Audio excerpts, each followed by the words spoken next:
застане пред нашите камери, защото се притеснява, че ще го намери в стая и ще го накаже. Но аз все пак успях да взема интервю от него. Той заяви, че е предпочел да помогне на своя съселянин Станоя, защото имал много деца и не може да ги остави да гладуват. А на въпроса ми, който му зададох, защо според него хитруват селяните, каза, че го правят от сиромашия и от простотия. За новините на Пробел, Цветомира Стоянова. Справедливата съдба на омерзените тълпи беше забелязан да води преговори с дявола, който на всяко стъпало иска подкуп.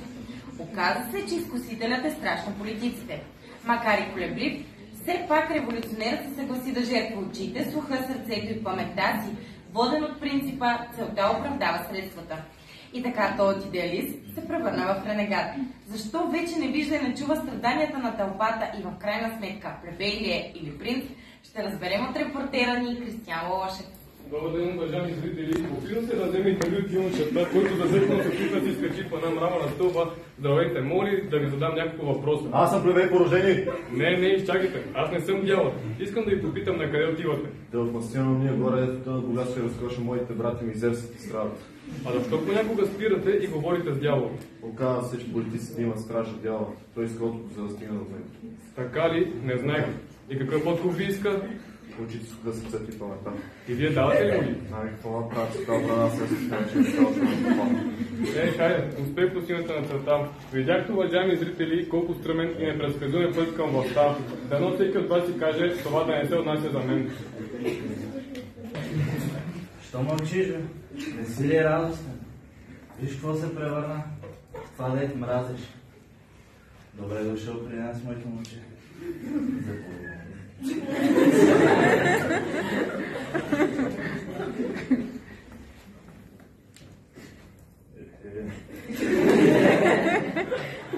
Много хлъзга от това хюлобоще. Аз съм принц по рождение и богат съм моя. Колко пъти си е земята и колко съществи това. Колективната отговорност. Това е дилемата пред Ботев и Апостол. За него любовта е роб, трола и робство, а революцията празна. Защо остави любимата и се насочва към гората, ще ни каже самият революционер. При него е Виктория Стоянова.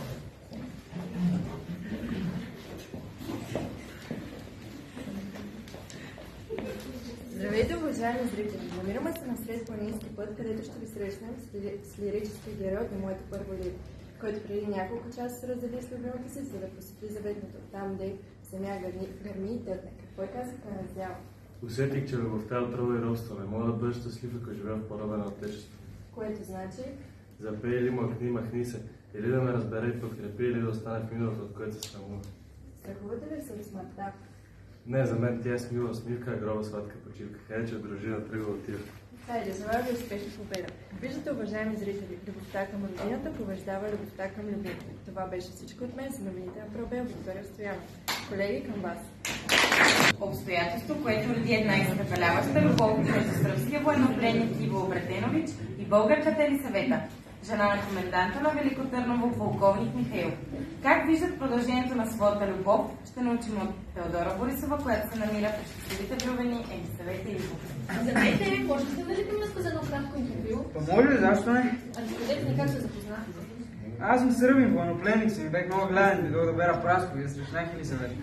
Аз го видях, че краде, но ми дожеда и го повиках да го нахраня. И се влюбихме. А има ли перспектива вашата любов?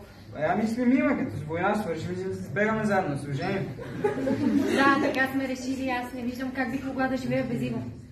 Добре, благодаря за това. Може само да добавя, знам, че не е по сценарий.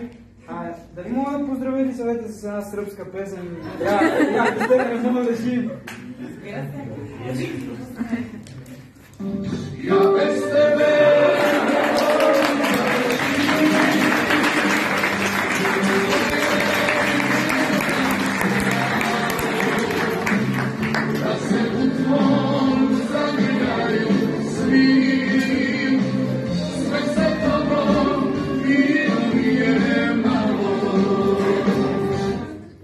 А сега новина от българо-сръбската граница.